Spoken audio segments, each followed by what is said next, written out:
What's going on, guys? Eric from TheWiscoGuyz here today, and in today's little short video we're going to show you how to install a Ford accessory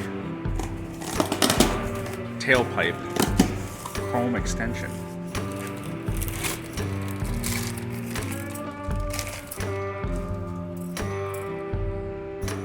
There it is. They come with instructions.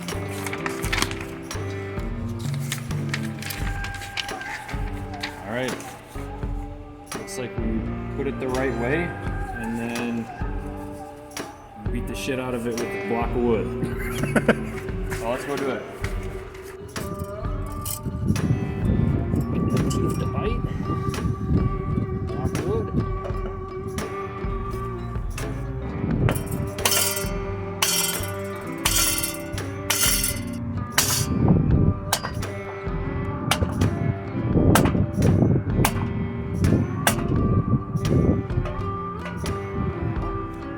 Block of wood.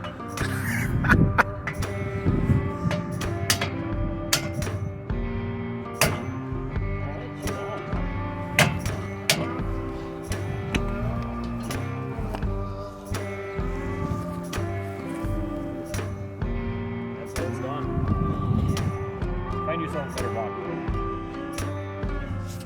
wood. So I'll put a link down below of the part number of this and where you can get it, and yeah, pretty easy. Oh yeah. Beat the shit out of it with a block of wood. Beat the shit out of it with a block of wood until you break the block of wood. Alright guys, if you like that video, definitely subscribe to the channel. Thanks for watching, guys. See ya. Bye.